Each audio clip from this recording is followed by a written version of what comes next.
أعوذ بالله من الشيطان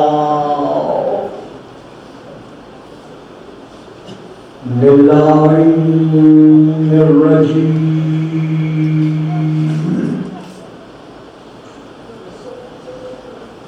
بسم الله الرحمن الرحيم. الحمد لله رب الخلائق والبريات وعالم الجهر والخفيات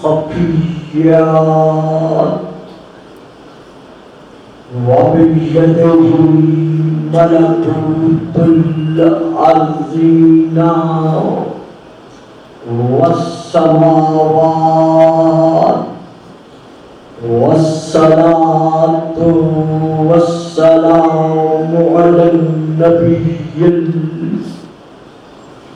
الأمي القرشي الهاشمي الطهي المكي المدني المبعوث على العرب والعجم بالقاسم محمد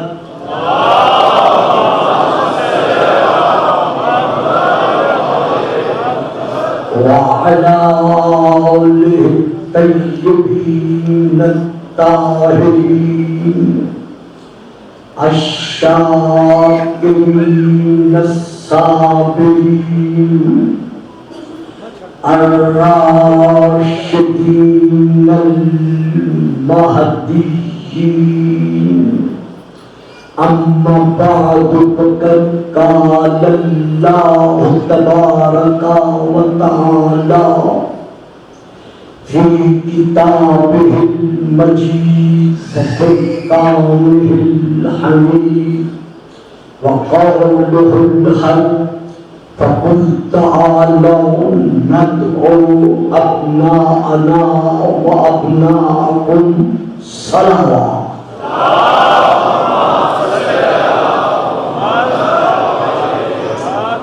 صاحبان علم و معرفت و محبت و مودت، اس آیت کے عنوان سے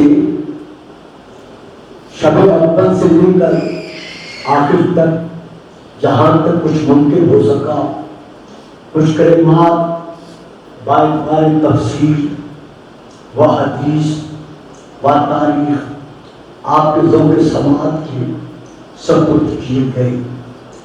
چونکہ آج کی مجلس میں آپ کے علم میں ہے کہ میں فضائل نہیں پڑھا کرتا، لیکن اس کے باوجود ایک آدھ بات جو کرنا ضروری ہے وہ عرض کیے دیتا ہوں کہ میدان مباہلہ میں فاتحین مباہلہ کے کردار نے یہ ثابت کر دیا کہ اگر کوئی کائنات میں بعد رسول افضل الکائنات کوئی مخلوق ہے تو وہ یہ فاتحین مباہلہ ہے، جن کا ذکر میں برابر کرتا رہا. اب یہاں پر یہ کہا جاتا ہے کہ آپ نے رسول کے بعد افضل الخلق یا افضل المخلوقین اوادم تسلیم کیسے اور کس بنیاد پر کرتے ہیں.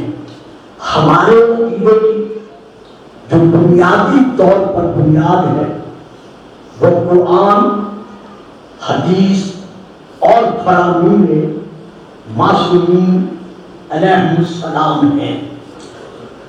ہم یہ دیکھتے ہیں کہ آپ ہی کی کتب میں سے کتاب کا نام ہے ارجح المطالب.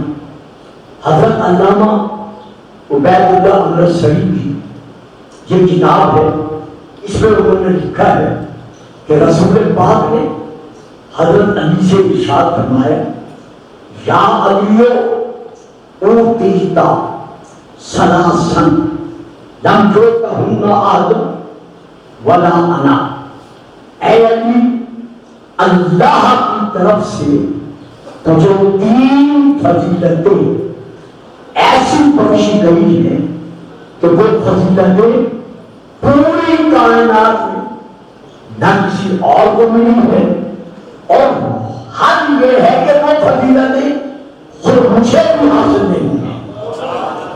یعنی وہ 3 فضیلتیں ایسی ہیں جو صرف اور صرف اللہ نے تیری ذات کے ساتھ محسوس کروائی ہے، وہ نہ کسی اور کے مقدر میں آئی ہے اور نہ وہ مجھے مل سکی ہے۔ اب وہ 3 فضیلتیں کون سی ہیں؟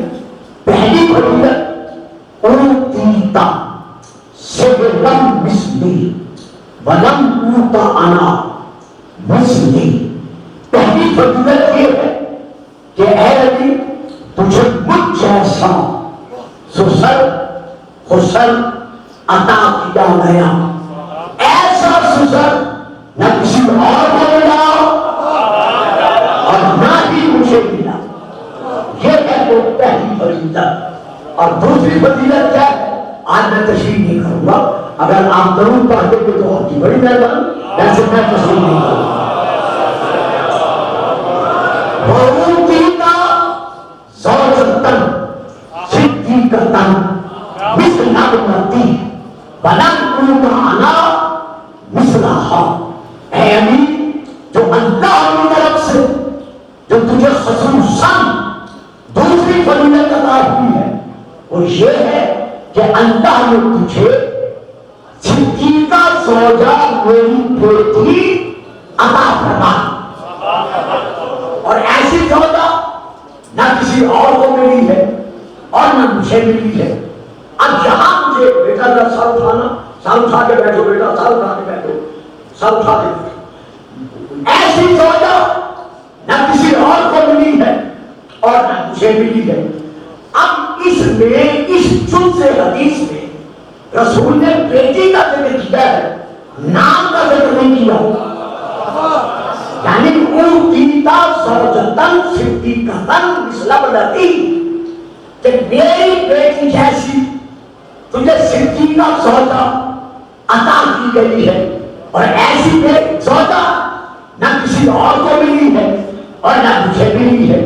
تو اب یہاں کہنے کا حق حاصل ہے کہ یا رسول اللہ کے سارے انتظار میں ہے کہ آپ کم از کم اس بیٹی کا نام تو بتائیں کہ وہ کون سی بیٹی ہے جو علی کو برائے اعتبار زوجہ حاصل ہوئی ہے۔ تو جواب ملتا ہے الفاظ نام تو تب بتاتا نا جب 2 4 5 10 ہوگی، ضرور پڑھیے گا سارا۔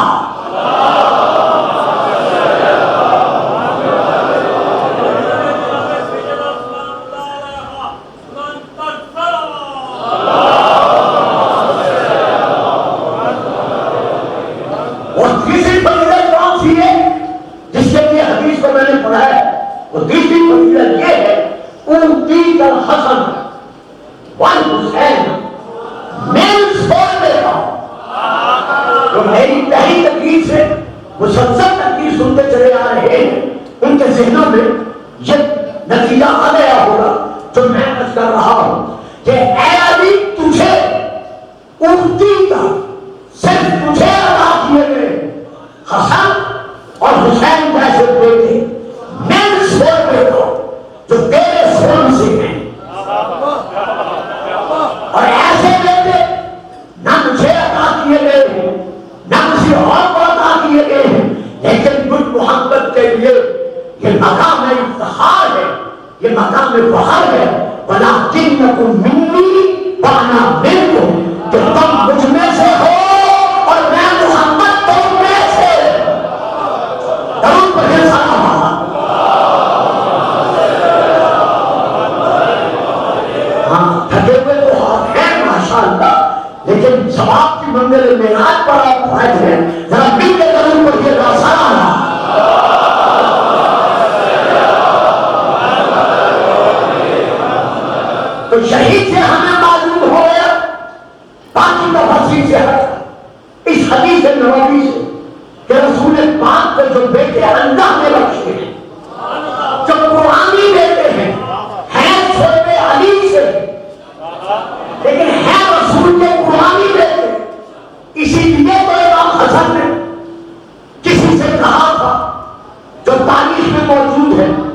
میں نام نہیں لیتا، کتاب کا نام لے رہا ہوں، تاریخ الخلفاء حضرت علامہ سیوطی کی، انہوں نے اس میں لکھا ہے کہ امام حسن علیہ السلام نے کسی بزرگوار سے فرمایا تھا کہ ان منبر ابھی میرے باپ کے منبر سے نیچے اتراؤ.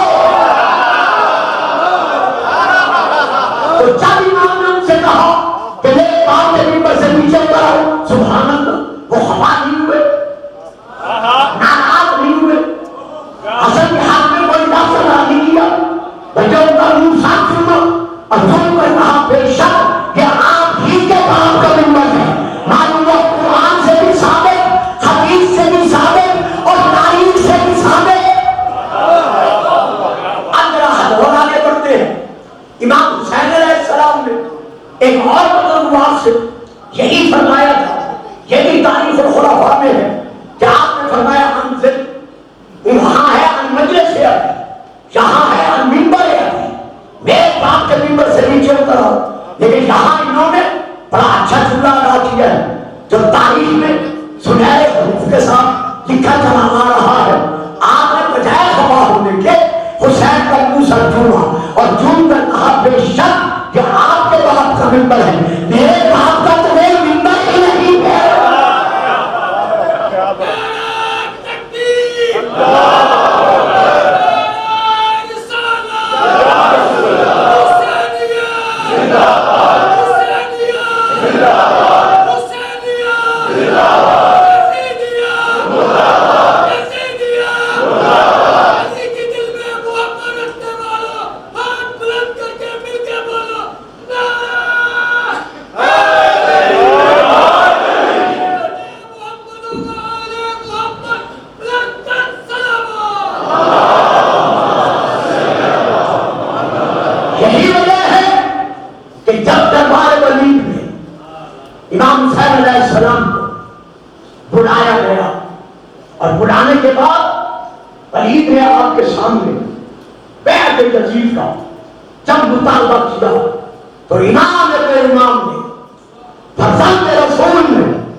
بڑی حفظ ہے آج اندر اور برداشت کے قابل بھی نہیں ہے، لیکن یہ ذکر ہر امتحان میں ہمیں کامیابی کی طرف لے کے چلتا ہے، برداشت کی طرف لے کے چلتا ہے۔ تو اب امام نے فرمایا کیا تجھے جانتا ہے کہ کس سے کس کے لیے بیعت طلب کر رہا ہے؟ درباریوں کے کان کھڑے ہوئے کہ یہ کیا ہو گئے؟ دربار بھی ہمارا، حکومت بھی ہماری، دربار بھی ہمارا، حکومت بھی ہماری، گورنر بھی ہمارا، دربار میں درباری بھی ہمارے۔ تو کیا حسین کیا کہتا ہے؟ امام نے ایک بار پورے دربار کے ماحول کو مد نظر رکھتے ہوئے جو خطبہ شروع کیا ہے، میں سارا خطبہ نہیں پڑھ رہا، صرف 2 یا 4 کلمات پڑھ رہا ہوں۔ امام فرماتے ہیں ولی تو بھی سن، اور جتنے تیرے درباری بیٹھے ہیں، اب میں نام نہیں لے رہا اور آپ بھی میرا ساتھ نہیں لے رہے، جتنے درباری نکھر ابھر کے بلائے گئے،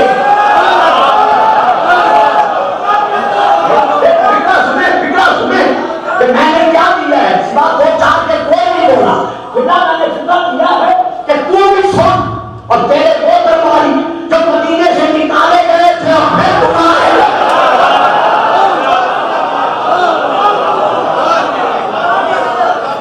وہ بھی سنیں۔ انتہا امام فرماتے سن ایھا النبی انا اہل بیت النبوہ، سبحان اللہ، کیا تو نہیں جانتا کہ ہم ہیں اہل بیت النبوہ؟ اگر رک گئے بالکل رک گئے، ہم ہیں اہل بیت النبوہ۔ اگر کسی اور خاندان والے بھی ہوتے،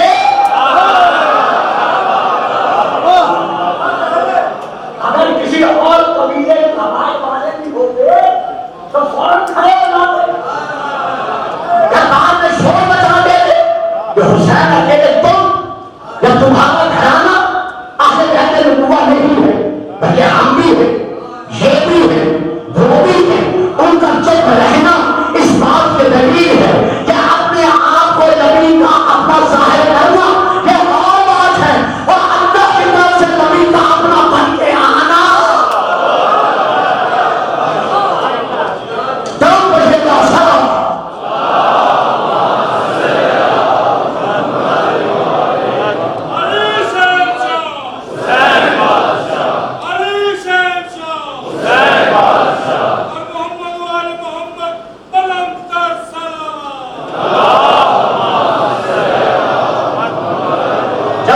لگانے کے عبادت کے حصول میں آپ آج کی رات آگے بڑھے تو لبیک یا حسین کا نعرہ یہ ہر حالت میں لگائیں، حسین کا زندہ باد، اور لبیک یا حسین اور جزیرہ تو ہے ہی مردہ باد، ہم کہیں یا نہ کہیں ہے ہی مردہ باد۔ تو اب یہاں پر امام نے سلسلے کو آگے بڑھایا، وَمَا دِلُ رِسَالَتِ وَمُخْتَلَفُ الْمَلَائِكَةِ، ہم رسالت کی کام ہیں، ہم رسالت کی کام ہے، یہ تشریف کبھی ہوگی، اب نہیں ہوگی، یعنی جو نبی نبی بنا ہے، جو رسول رسول بنا ہے، جب تک ہماری ولایت کا اقرار نہیں کیا،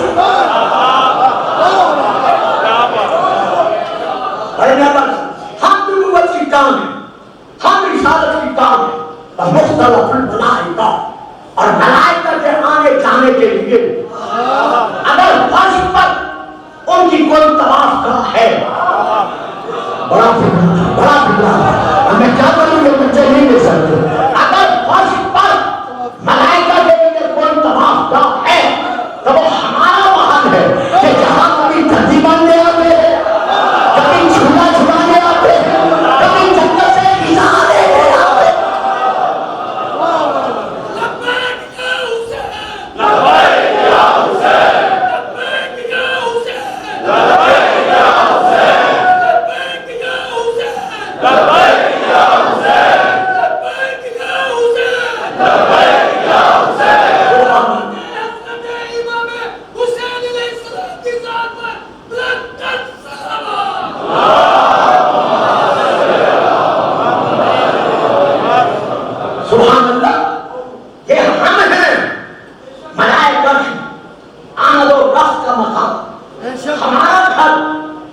کے لیے طواف کا ہے.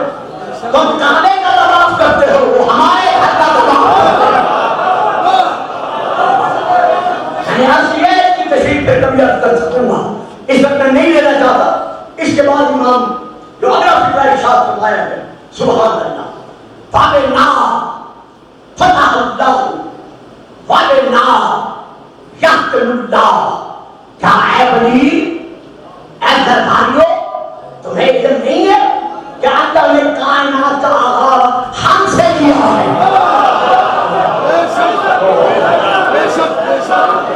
خدا نے کائنات کا آغاز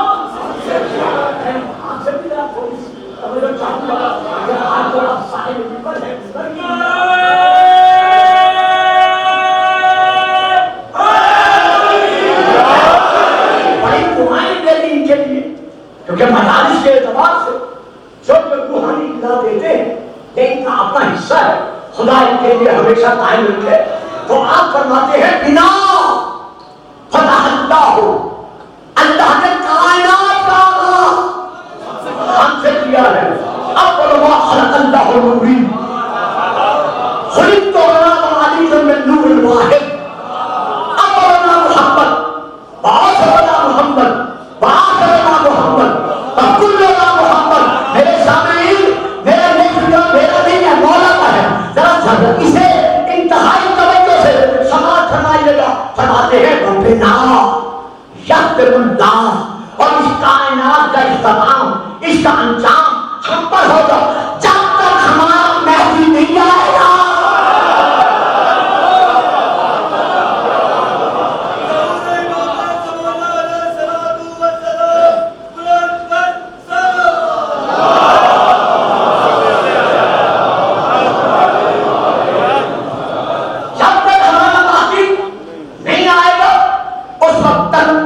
یہ زمانہ اسی حالت پر قائم رہے گا, کیونکہ ہمیشہ جس سے آغاز ہوتا ہے,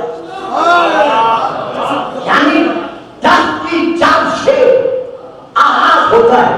یا چلو آپ گندم کو لے لیں, آپ نے گندم کا دانا زمین میں ڈبویا, اب اس کا آغاز ہوا گندم سے, سٹی کا یعنی وہ اس کی جو شاخ تھی وہ کھڑی ہوئی, اس پر سٹی آ گئی, سٹی میں سب جانے آ گئے, لیکن آپ نے ان کو حاصل نہیں کیا. کیوں نہیں کیا؟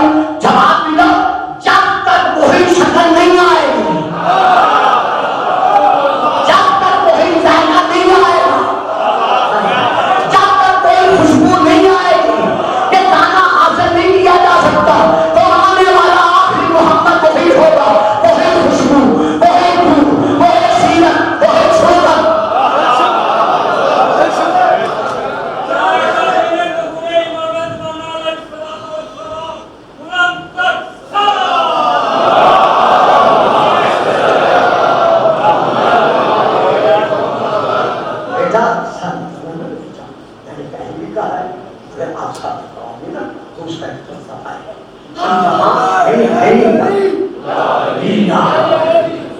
اس کا یہ فلسفہ ہے بیٹا, ہم اس ذکر کو سننے کے لیے اس لیے آتے ہیں کہ ہم سر اٹھا کے سنیں, سر جھکا کے نہیں.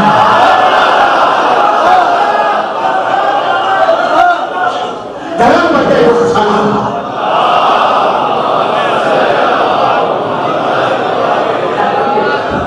اچھا میں اسے ختم کرتا ہوں کیونکہ بہت ٹائم پڑ گیا خدا, حالانکہ میں نے سوچا بھی نہیں تھا کہ میں خدا پڑھوں گا, بس آگے دو فکرے امام کے خطبے کے لے کے میں اسے روکتا ہوں.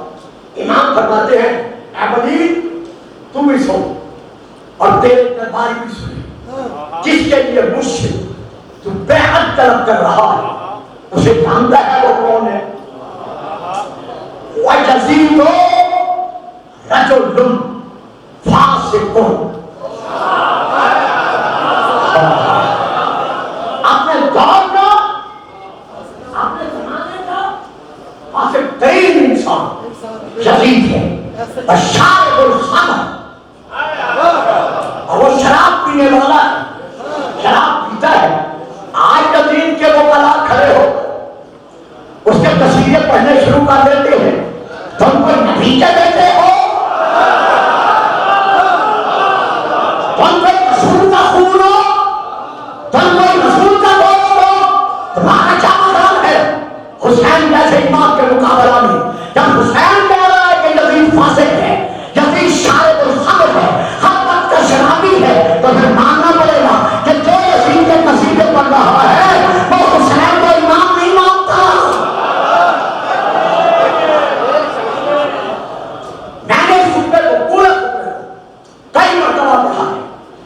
تحریر میں لایا ہوں کئی اجزاء جس میں کئی مدد سے اسی تحریر میں لا چکا ہوں جو میں نمبر پر نہیں لا سکا اور شاید ابھی بھی نہیں لا ہوا. میں نے بہت کچھ پہ لکھا ہے. یہاں میں ایک اور کہنا چاہتا ہوں, جتنے درباری بیٹھے تھے یزیدی بیٹھے تھے, جو درباری نہ تھے, جتنے یزیدی بیٹھے تھے, کوئی یزیدی اپنی نشست سے کھڑا نہیں ہوا اور اس نے حسین سے یہ نہیں کہا کہ یہ خارجے شرابی نہیں ہے.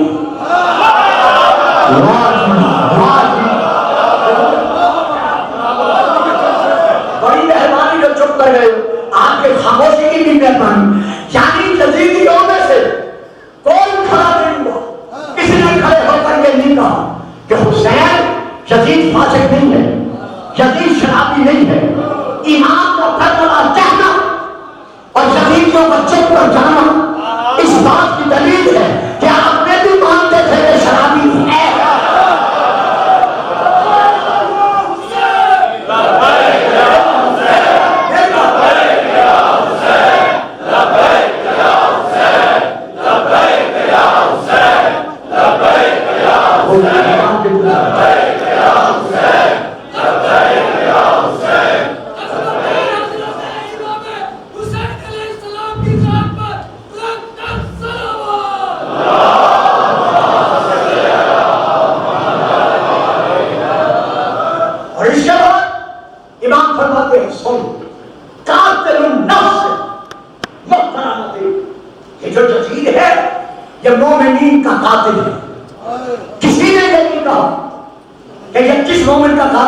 قاتل نہیں ہے.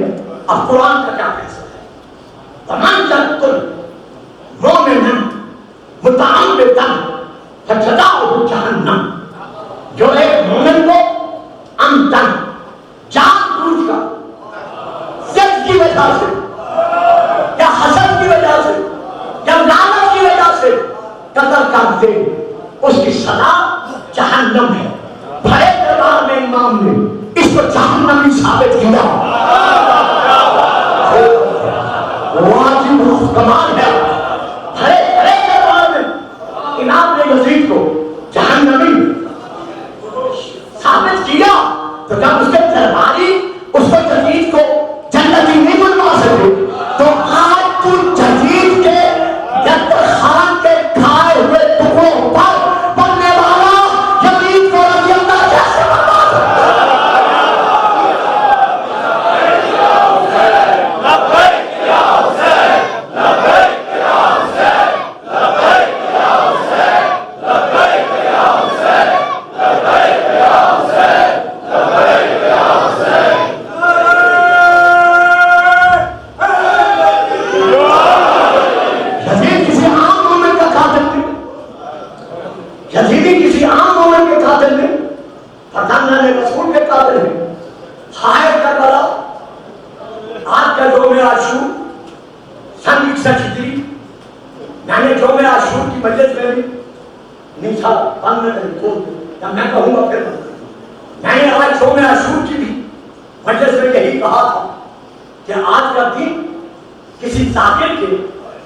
کسی خطیب کے خطاب کا محتاج نہیں ہے, بلکہ آج کا دن وہ دن ہے کہ صرف آنکھوں کے سامنے تصور نہ آئے, آنکھوں میں کربلا کا نقشہ نہ آئے, یوم عاشور نہ آئے, خود بخود آنکھیں ڈالے اور بطول کی دعا ڈالے. یہ آپ جتنا کیا کرتے ہیں, یہ جتنا رو رہے ہیں, یہ سیدہ بطول کی اس دعا کا اثر ہے جو بی بی نے روتے ہوئے بابا سے کہا تھا کہ بابا جب میرا حسین مظلومانہ مارا جائے گا, نہ آپ ہوں گے, نہ میں موجود ہوں گی, نہ علی موجود ہوں گے, نہ حسن وہاں ہوگا, تو پھر میرے بیٹے کی غم میں روئے گا کہاں؟ رسول نے فرمایا تھا بیٹا اللہ ایک ایسی قوم پیدا کرے گا جو اپنے جوانوں کا غم بھلا کر, اپنے بچوں کا غم بھلا کر, اپنے گھروں کا غم بھلا کر تیری اولاد کے غم میں نسل در نسل روتی رہے گی. یہ اسی دعا کا اثر ہے. یعنی اندازہ لگائیں اس گرمی میں, اس حوث میں کوئی شخص ایک آدھا گھنٹہ کا 15 منٹ بیٹھنا گوارا نہیں کرتا. دیکھیے یہ اسی دعا کا اثر ہے نا کہ آپ ہر قسم کے ماحول سے بے نیاز ہو کر سیدہ بطول کی بارگاہ میں فرصت دینے کے لیے بیٹھے ہوئے ہائے وہ وقت قیامت. یہ میرے فکر نہیں جو آگے میں پڑھ رہا ہوں، یہ بندہ غیبت میں رہ خون کے آنسو برسانے والے آپ کو میرے باب ایمان کے زیادت ناہدہ میں یہ کلمات ہے. آپ فرماتے ہیں ہائے وہ وقت مظلومیت، ہائے وہ وقت قیامت، وَالشِّبْرُ جَالِسٌ عَلَىٰ صَدْرِكَ. ہائے میرا مظلوم دادا، میں اس وقت کو کیسے بھلاؤں جب شمر آپ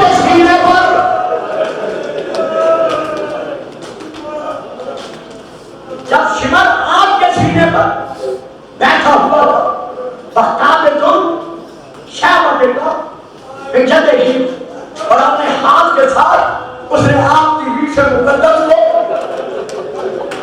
اپنی گرفت میں لیا ہوا تھا. میں ایک جگہ بیٹھ کے پھر آگے بڑھتا ہوں. امام نے فرمایا ہے شبر آپ کے سینے پر بیٹھا ہوا. میں نے اور مقتل کی کتابوں میں اس کی وضاحت پڑھی ہے لیکن میں یہاں نہیں پڑھتا. میرا دل میری زبان مجھے اجازت نہیں دیتی کہ یہ شبر امام کے سینے پر جو بوسہ گائے نبوت تھا، جو بوسہ گائے بطول تھا، یہ وہاں کیسے بیٹھا. ہاں ایک آیت پڑھتا ہوں، اگر سمجھ آ گئی تو چند آنسو برس پڑیں گے، نہ آئی تو میں آگے بڑھ جاؤں گا. جب جناب موسیٰ کوہ طور پر مناجات کے لیے جانے لگے تو اللہ نے جناب موسیٰ سے فرمایا فَخْتَ نَعْلَيْكَ. موسیٰ یہ وادی مقدس ہے، یہ مقدس مقام ہے، یہاں نالین اتار کرنا. بس میں نے پڑھ دیا جو میں نے پڑھنا. یہ دور کا سینہ معمولی مقام نہیں ہے، یہ وادی مقدس ہے، یہاں نالین اتار کرنا. لیکن اللہ اکبر حسین کا سینہ بس اگلا فکرہ میں نہیں کہتا. بس شبر جالس علی صدرک، شبر آپ کے سینے پر بیٹھا ہوا اور اس کا خنجر اس کے ہاتھ پر جس نے آپ کے خشک گلے پر رکھا ہوا تھا اور آپ کی ریش میں اس نے ہاتھ ڈالا ہوا تھا.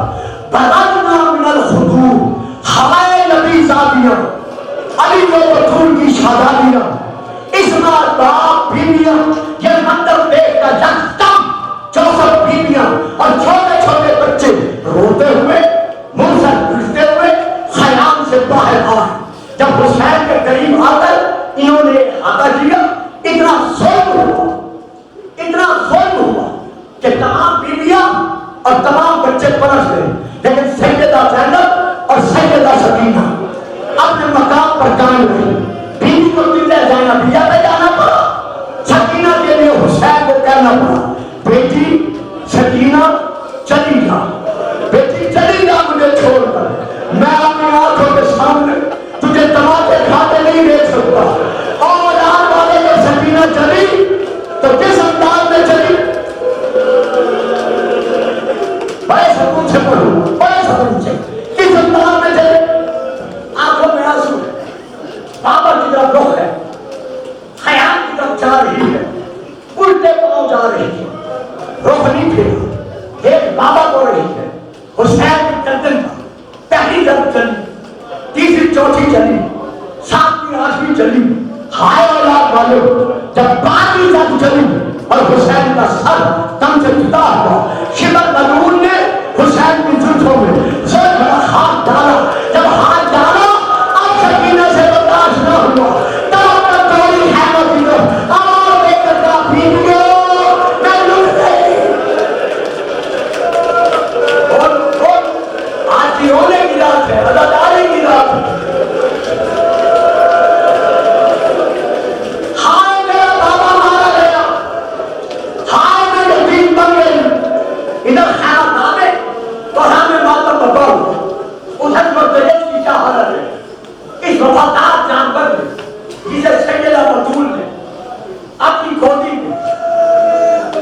لے کر دانے کھلائے تھے اور کہا تھا مرتضی یاد رکھنا میرے دانوں کو بھلا نہ دینا، کربلا میں میرے حسین کو اکیلا نہ چھوڑنا۔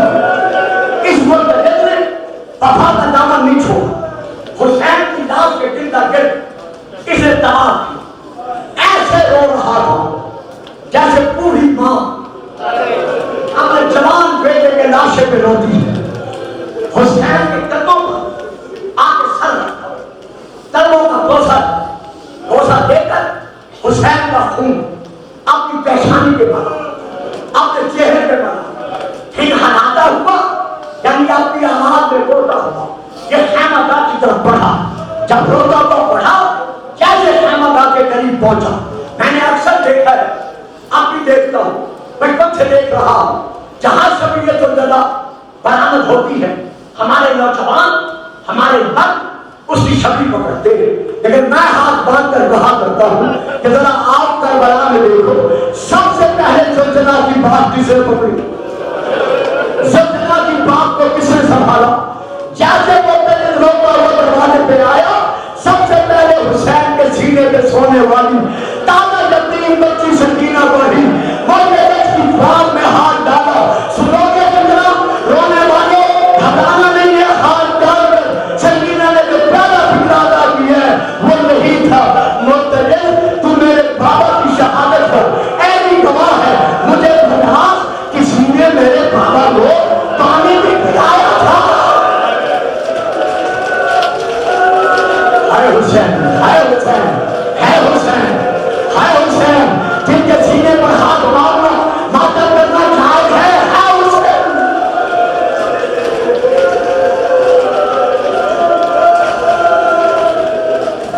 سانس لے، مجھے مصائبہ کرنا ہے، سانس لے لے، پھر میں آگے بڑھتا ہوں۔ کسی نے میرے بابا کو پانی بھی پلایا تھا، تمام بیویوں مرتضی کو حالے میں لیا۔ قبلہ علامہ صاحب یہ تاریخ میں نے خود پڑھی ہے، سب پڑھ رہا ہوں پہلے پڑھ رہا ہوں، میں کسی سے کہوں گا نہیں پڑھ رہا ہوں۔ یہ تاریخ کے ذکر ہے کہ بی بی ام رومان نے آگے بڑھ کر زلزلہ کی بات میں ہاتھ ڈالا، ہاتھ ڈال کر کہا مرتضی کیا یہ مقام وفا ہے کہ تو آ گیا ہے؟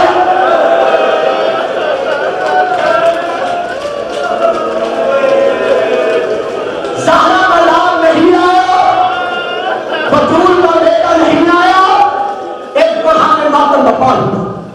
ادادار میں آتے ہیں اس مقام پر دو کہتے ہیں اور دونوں روایتیں اپنی جگہ پر ہماری کتب مکتب میں موجود ہیں۔ امام حسین کی شہادت کے بعد خیمے لوٹے نہیں گئے، یعنی فوراً شہادت کے بعد خیمے نہیں لوٹے گئے۔ امام کی شہادت کے بعد سب سے پہلا جو ظلم ہوا ہے وہ حسین کے لاشے پر گھوڑے دوڑائے گئے ہیں۔ یعنی اس کے راوی کتاب کا نام ہے معالیہ ستین، جلد نمبر 2، آپ کے اور میرے میں باقر مولا معصوم مولا جو 4 سال کے تھے، امام باقر فرماتے ہیں ہائے میں وہ وقت قیامت نہ دیکھتا جب میرے دادا کا سر تن سے جدا ہوا، میں خیمے کے دروازے سے دیکھ رہا ہوں کہ اب تو میرا دادا شہید ہو گیا، سر تن سے جدا ہو گیا، اب بیدار محبت کیا ضرور کریں گے، لیکن ہائے وہ وقت قیامت جو میں نہیں دیکھ سکا کہ میرے بابا کا میرے دادا کا سر نہیں ہے، لاشا پڑا ہوا ہے لیکن پر اسی لاشے کا کسی نے تیر مارے، کسی نے نیزہ مارا، کسی نے تلوار ماری، کسی نے پتھر مارے۔ خواہ یہ فکرہ معالی میں نہیں ہے جو اگلا ہے، وہ ایک اور کتاب سے میں پڑھ رہا ہوں کہ ایک ظالم نے حسین کے شکم پر اتنے زور سے نیزہ مارا کہ زمین کربلا میں زلزلہ آ گیا۔ امام فرماتے ہیں کہ دیکھ رہا میں سوچ رہا تھا کتنا ظلم ہوگا، یا اچانک میں نے دیکھا کہ ظالموں نے میرے دادا کے لاشے پر گھوڑے دوڑانے شروع کیے۔ جیسے گھوڑے دوڑے میں یہ منظر دیکھ نہ سکا، پہلے میں گیا بابا کے خیمے میں، جا کر دیکھا آنکھیں بند ہیں، تب کا زور ہے، وہ جاگ نہیں سکتے، اٹھ نہیں سکتے۔ پھر میں گیا اپنی دادی زینب کے پاس، دادی ام کلثوم کے پاس، باقی بیویوں کے پاس کہ بیویوں ہم لٹ گئے، آؤ دروازے سے دیکھو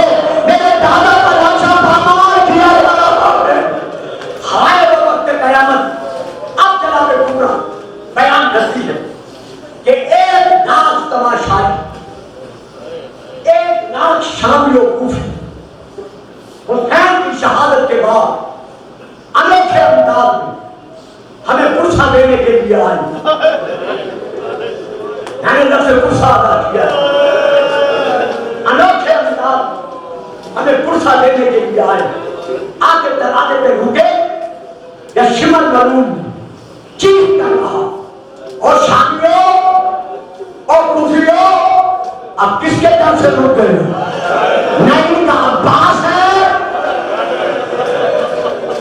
نہیں کا اکبر ہے، کوئی زمان باقی نہیں ہے. جہاں چوک جنوب میں ہے لوٹ لو. اتنے خوف کا ملنا تھا. 1,00,000 ظالم ہاتھوں میں تلواریں لیے ہوئے خیام کے اندر آ گئے. جو سارا سامان تھا سب انہوں نے لوٹا. لوٹنے کے بعد ہر ایک ظالم نے اپنے نیزے کی نوک کے ساتھ ہر بیوی کی چادر اتارنا شروع کیا. سیدو ایسے اداکاروں معاف مجھے معاف کرو. فارسی میں ہے، میں وہاں سے لے کے پڑھ رہا ہوں یہ روایت. اس میں یہ تنظ ہے کہ سب سے پہلے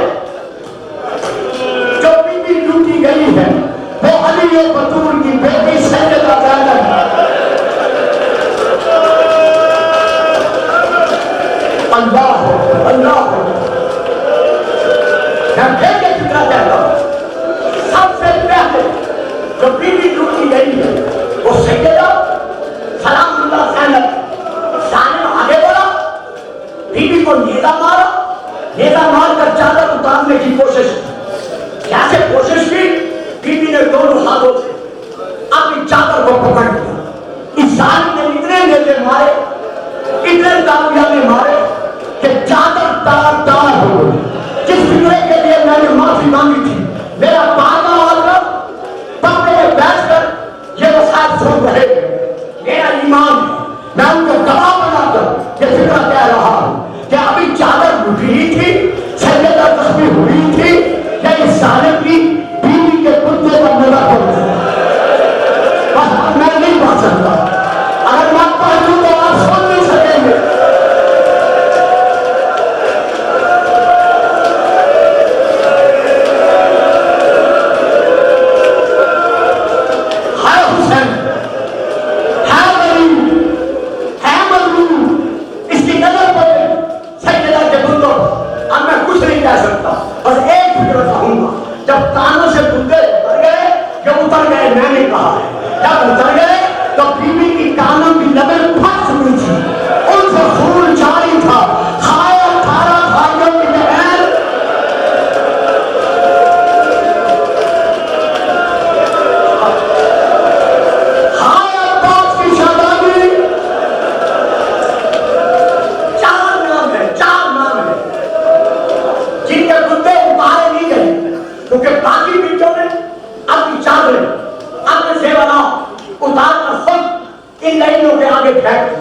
لیکن 4 بیویاں ایسی ہیں جن پر انوکھا ظلم ہوا ہے.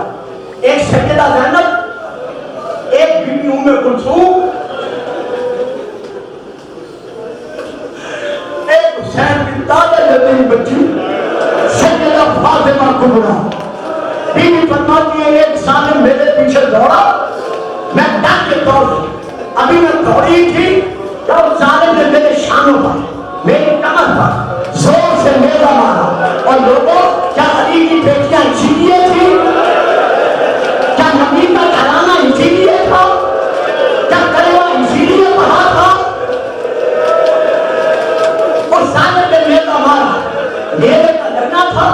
بیوی خود فرماتی ہے میں منہ کے بل زمین پر گری، جیسے میں گری اسے نیزے کی نوک سے میری چادر اتاری. میں زخمی بھی تھی، بغیر چادر کے بھی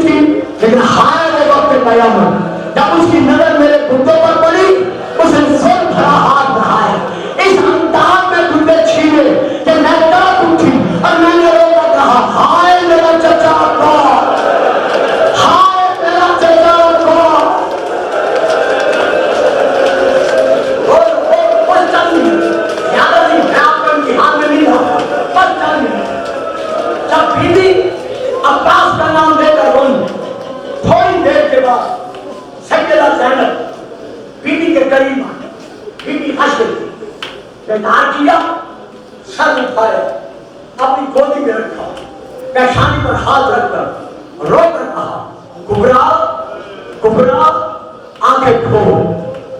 خیمے لٹ گئے, ہم اجڑ گئے. بیوی نے جلدی سے آنکھیں کھول, پھوپھی کی طرف دیکھا, دیکھ کر روتے ہوئے کہا, پھوپھی میں نے آپ کو تو غور سے نہیں دیکھا, لیکن اپنے متعلق مجھے علم ہے کہ میری چادر لٹ گئی ہے, میں نے میلا کھایا ہے.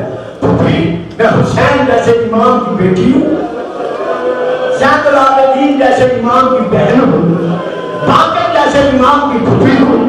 پھوپھی میرے سر پر چادر نہیں ہے, اگر کوئی چادر ہو تو مجھے دے دو. چادر کا نام نہ تھا. سیدہ نے روکا, کبرا ذرا میری طرف دیکھ. اب تو انہوں نے دیکھا, طرف کرتا پھوپھی اماں آپ کے سر پر صرف چادر ہی نہیں ہے بلکہ آپ کی پیشانی زخمی ہے, آپ کا چہرہ زخمی ہے, آپ کے کان زخمی ہے, آپ کے بازو زخمی ہے. بیوی نے رو کر کہا, بیٹی تو نے صرف میدا کھایا, میں نے میدا بھی کھایا, میں نے تاویانے بھی کھائے, میں نے زور بھی کھایا. یہ تین بیوی ہے. جناب کلثوم ایک, بی بی فاطمہ کبریٰ دو, بی بی زینب تین. اب ایک اور شہزادی ہے جس کے کندے چھینے اتارے نہیں گئے.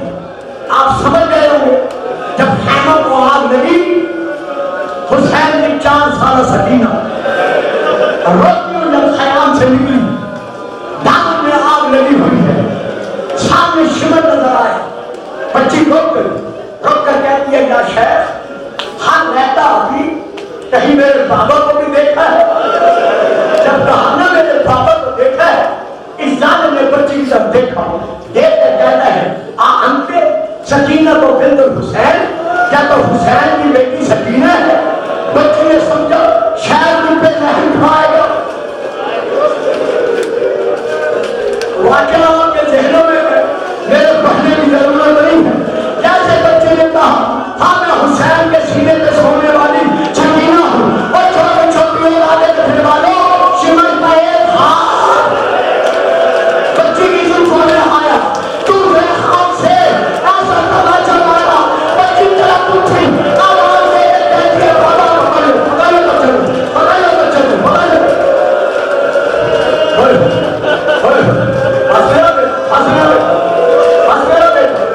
اللہ اکبر.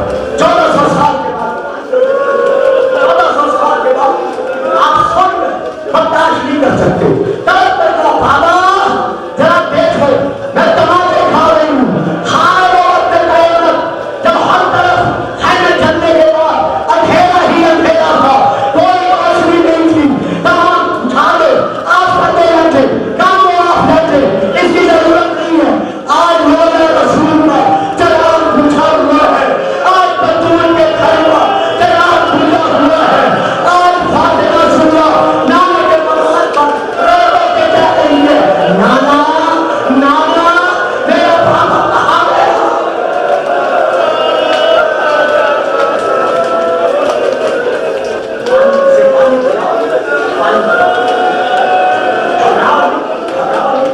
یہ بہت بڑا ہمارا مسئلہ ہے, علامہ صاحب کو منزل ہے. اگر اسے کچھ ہو گئے تو اس کے لیے دوا بھی مل جائے گی, علاج بھی مل جائے گا. کوئی اس کے لیے پریشانی نہیں ہوگی. پریشانی تو بیمار کے لیے تھی جو عالم بخار میں تڑپتا رہا. بس اللہ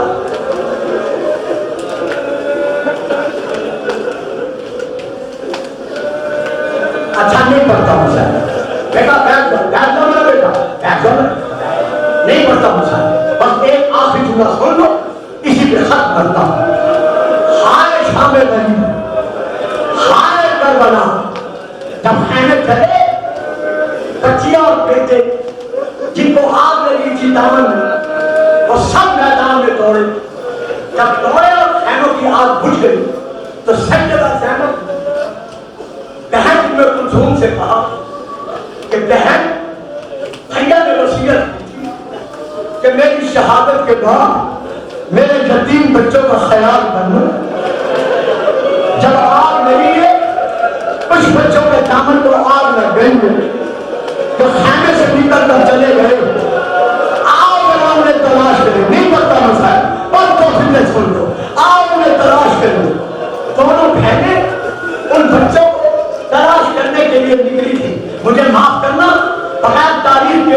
بات نہیں کہہ سکتا.